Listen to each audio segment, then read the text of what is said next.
Howdy, lieutenants and economists. The most volatile, evil, disgusting things on the planet, humans.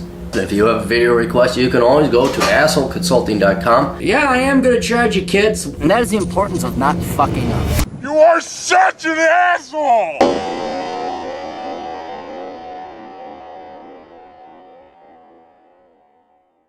Hi, it's assholeconsulting.com, and we've been having computer problems. I'm gonna go down to Microsoft and kill all you motherfuckers. I'm not. That's a joke. I'm not going out to Seattle. I'm just gonna beat the shit out of you. No, I won't do that. I want to, but I won't. Anyway, it's assholeconsulting.com. If you have been lied to, or your parents just plain haven't fucking brought you up right, because, oh my god, we're gonna drop you off at daycare, and dropping you off with a bunch of angry spinster old broads is the exact same thing if I stayed at home and raised my own children, but you see, my career and education is more important than you. I took in my feminist studies class that it takes a village and you don't need your parents. So I outsourced you to the organic raising farm. Do you understand my master's in public health is more important to you? So anyway, if those are your folks, don't visit them in the nursing home, and you are in desperate need of an older brother. And my God, look at that, Asshole Consulting. America's older brother is right here for you for a price. For a price.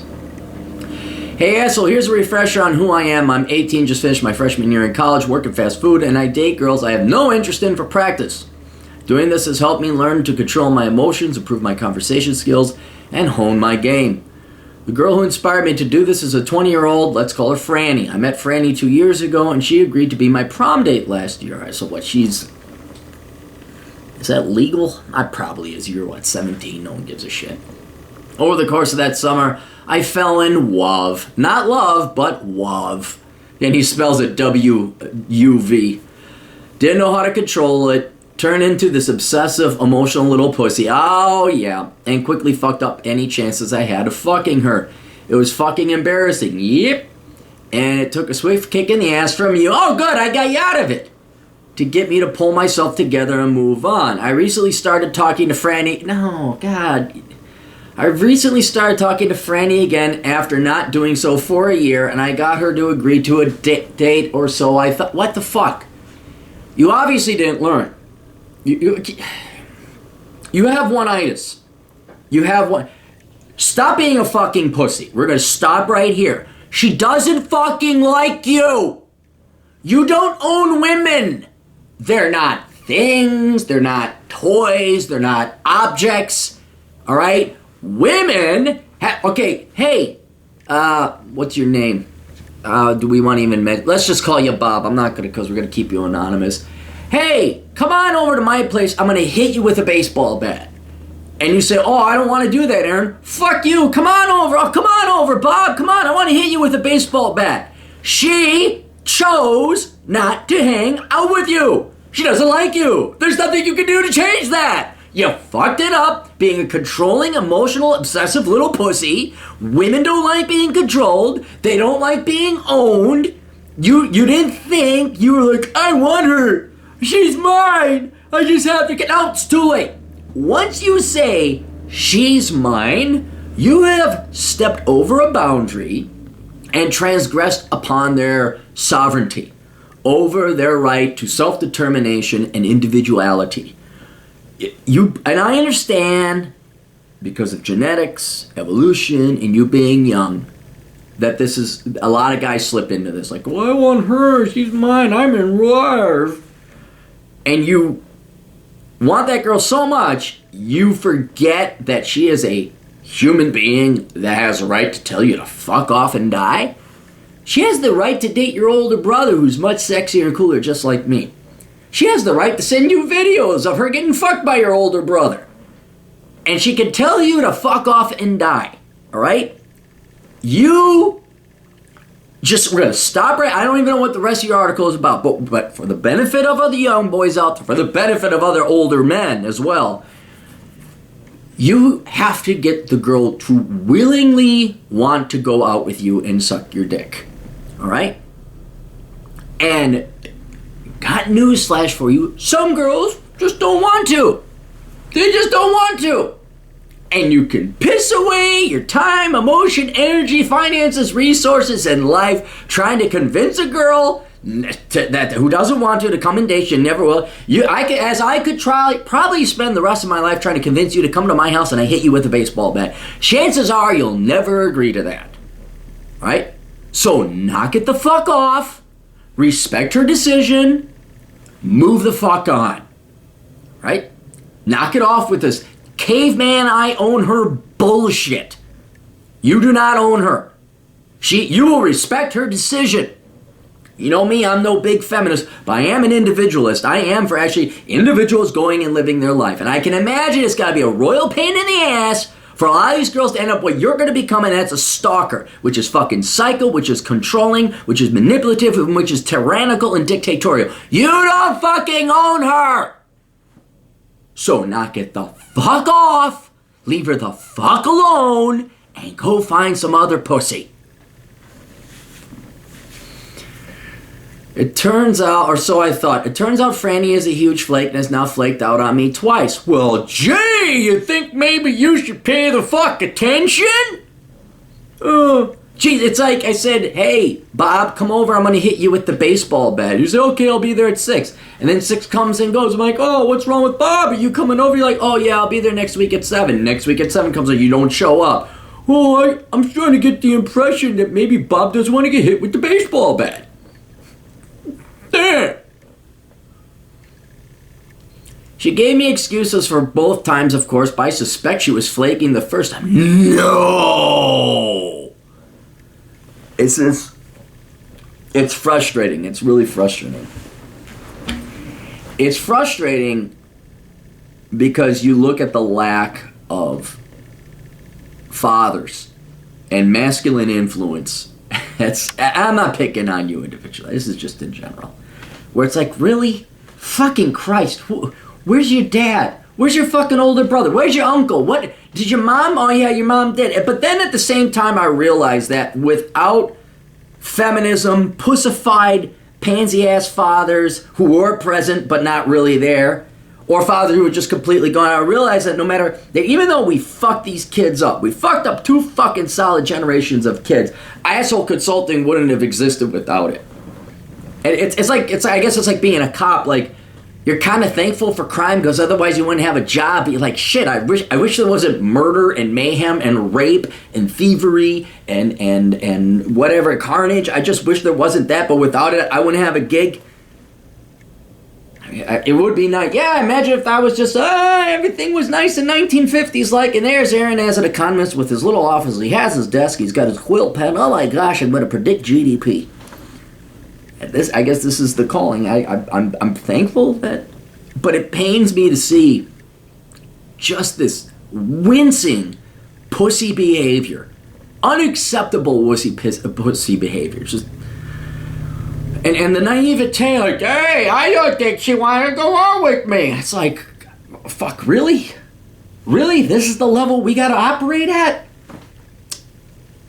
Which is better than, because at least now you got the internet. Now, at least now we're learning. At least this video, hopefully, if you would forward it to young boys, we would teach young boys, young men, a lot of vital lessons so they don't harass poor women, and they themselves don't prostrate themselves like pansified pussies. And the second time confirmed it. Yeah, I even had other plans that day in case she flaked. Good, you're starting to learn. That's smart. Normally I would just tell her to fuck off and not waste any more of her time. Oh, but let me guess. You think you still own her. But I haven't done that yet because I see this as an opportunity to test my skills on the woman who inspired me to development. And admittedly, I would still like to fuck her. You really ought to come over here so I can hit you with the baseball bat of common sense. What you want doesn't matter. I don't know if you've noticed this. In every one of my books, I do mention, in flattering tones, Jennifer Aniston, in the outside hope that someday she might actually come to my door and confess her undying love for me. And it hasn't happened, but you know something? I knew it never would. I'm not delusional. I'm not crazy. I don't think I have an entitlement or a right to Jennifer Aniston. Although, Jennifer, if you are listening, please let me know if I do. You're gonna knock it off with this pussy bullshit. Hey, okay, yeah, fine, you wanna fuck her. So what? There's a woman down the street every day. I would like to fornicate with her. I don't obsess about it and could get a control freak over it. So please knock this off. You're done with this girl. You're done. You're not talking to her anymore. And the next time a girl flakes out on you, you're gonna say no, you're gonna walk away. I've decided to try one last time to go on a date with her. Yes, I know it's a losing battle. Then you're fucking psycho. You're mental. If you know it isn't going to work, why are you going to try it? That is the definition of insanity. And she's probably not worth it, but I'd like your advice. My questions are, do you think she's flaking on me because she's shit testing me? Right now, all the old time, and by old timers, I mean 25 and up. Every guy right now at you, Bob, is yelling at this screen saying, no, you stupid motherfucker, she doesn't like you. So, no, she's not shit testing you. She doesn't like you. She plain doesn't like you. I don't know how else to put that in English. For once, the feminists I would happen to agree with, I mean, you're the type, listen to this now, you're the stalker type, you're that creepy guy. You're the one that actually gives credibility and credence to the complaints feminists have about men who stalk, grope, don't leave them alone, don't fucking get it. You're that creepy guy now. Do you want to be that creepy guy? And look, hey, every guy beforehand, like, especially in the olden days when we didn't have cell phones, like, they'll set you up. They'll set you up. Flaky girls will put you in the, what would we call it? Stalker paradox or the stalker quandary. You're not actually a stalker. Girl X, this always happened in the olden days. Girl X would say, yes, I'd like to go on a date. You get Girl X's phone number. For Friday at 7 p.m., you have your date. And if you were a good boy, back in the 90s, even the 80s, you would call her at about 6:30.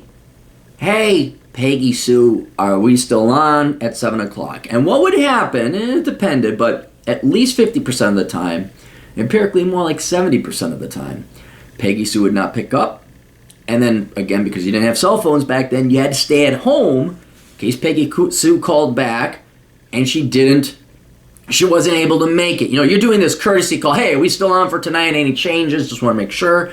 Because you're actually a good guy. All those good guys women can't find today. You were a good guy back then. And then the phone wouldn't be picked up. She would call back. And then you're faced with the paradox. I got to get there. It takes 20 minutes to get to Peggy Sue's house. I don't know. And, well, did she want me to go? She hasn't called me back. Do I call her again? Now, would that make me a stalker? Oh, what if but okay, here's something worse. Do I show up at her house? That's really stalkerish. What if she really doesn't want to see me and I show up? And then you have that guilt. You are not a stalker. You're nowhere near it. Stalkers don't care. They would just show up. Here you are second guessing, like, God, should I call her again? Oh, geez, that might be stalking. Well, she said we had, and it's all, none of this would present itself if the girl wasn't a lying sack of shit and a flake. If she just said, no, I don't want to go out with you, you would not be put in that quandary of like, if I show up, isn't that going to be weird? And then another what you find out is you just don't call, you just show up at 7 p.m. And then, which has happened, you show up, it's really sad, you show up and like there's no answer to the door. That is. And then you girls wonder, like, why do men hate women? It's like, why do you have It's like, hey, that really beats the shit out of any good out of a man. That really is like, oh, is that how we're going to play it? All right, new rules to a new game. So, dude, no, she's not shit testing you. And if you keep this up, you are a stalker. You're a sick fuck, okay? She's not shit testing you. Stop trying to find excuse. She doesn't like you. Or because she doesn't want to see me again. There you go. Or just doesn't have the spine to say so. That is also true. Women are spineless. They don't, I mean, look up the rule of 50-50-25. I'll say it again. 70% of the girls will say yes to a date, but only 30% will act, of that 70% will show up. Because they didn't want to go out with you. They didn't want to hurt your friend, your feelings. The good ones are the ones that lie to you, say, I have a boyfriend. And if they do have a boyfriend, it doesn't matter. You go after them anyway. This is advanced stuff. But yeah, women are spineless. And we can argue all day. Women ought to be more like men. If they want to be treated, it's not going to happen. It's not. It's in their genetics. They're cowards. They're not going to say no to a guy. I've only had like 2 girls really say, no, I'm not interested. And like, holy shit, dude, props, all right. So you got to like view their behaviors, or you just, I mean, you guys are mastering it. You're figuring it out. Online, you can assess a woman's interest much easier. But yeah, they're not going to tell you yes or no right up front. Oh, okay, maybe they'll say yes. They'll let you know. You'll be on a date with a girl like, okay, this girl likes me. All right, it'll happen naturally. It's almost like it is out of your hands. You just express interest, and the girl either show up or she doesn't. But if you got to fucking pull teeth like this, she doesn't like you, you're not taking the hits, and you're a fucking stalker. Is there anything I could do differently this time that would make her less likely to flake on me again? No! I want you to go and like pound some nails in your feet like Jesus Christ so it hurts so you learn your lesson. No! There's nothing you can do. Here's what you do. You go work some more. And you go find another girl. And you keep practicing your game. You're never talking to this girl again. Ever. Ever. I don't care if she comes back and she's talking to you like kind of friendly like. And because women always want to be friends. That's why it's forgiveness. Oh, see, he forgives me. So I'm not a lying fucking cunt. You're done. You never talk to this girl again. And then when you're 40, 22 years from now, and hopefully you have your fucking shit together, you never do this shit again, and you become whatever the fuck it is you want to become, engineer, programmer, doctor, and you're making your 6 figures, and you got yourself a fancy little car, and you own property, and you have no mortgage, and all this other shit is in place, and then you see Franny again, and Franny's this dumpy, frumpy, single mom, 3 kids from 5 different fathers, and I know the math didn't work on that, but that's all right, and then that's it. Then that's how you, quote, win in your mind, because you obviously can't let this go. But this is not something that you're not going to date. You're not going to. It's over. This one is over. That train is gone. The ship has left the port. You must wait for another one. And hey, guess what, Bob? I don't know if you noticed. There's other women in the world. I know, crazy. Some of which will willingly want to hang out with you. You won't have to leash them or trap them with a bear trap and put them in a cage like some freaky weirdo from a movie. They will willingly hang out with you. The real question is, why is it that... learn from this. This is one person. If this keeps happening where it feels like you're pulling teeth, I understand a lot of that is just female nature. But if you're doing this with every girl that you have to pull teeth, you might want to ask, what are you offering? Because if you have to pull teeth to get girls to go out with you, there's something wrong with you. Now, I can tell you what's wrong with you. You're 18, you got no money, you work fast food, just like every 18-year-old ever. Don't worry about that. That's how it happened. Girls are not going to have that much interest in an 18-year-old kid who is in typical 18-year-old straits. But down the road, if you have to keep pulling women's teeth, especially if you have a job, a career, you're in shape, then there's something wrong with your personality that you're scaring them off with. All right, now, don't worry, plenty of time, you'll polish it. But let's start by not being a stalker, all right? Let's start by playing it. Do you see Steve McQueen constantly trying and begging, getting a girl to turn him that turned him down or flaked on him twice? Do you realize how pathetic you look trying 3 times after a girl flaked on you twice? All right? Have some fucking dignity, have some fucking respect, have some fucking pride, and walk away from this one. That's all we got. You guys got questions, go to assholeconsulting.com. Your older brother, Cappy, will take care of you for a price because older brothers always treat their younger siblings like crap and we charge you. And you're like, oh my God, he actually told me the truth. You can read my books. I recommend Bachelor Pad Economics in this one. That would be a very important one. But you can find them on Amazon. And then you can listen to the Clary podcast. You can find that on soundcloud.com. Lots of wisdom so that you can end up being better. Much better. Way further advanced than your older brother Cappy when he gets to be his age. Right, that's all we got. We'll see you kids later. Toodles.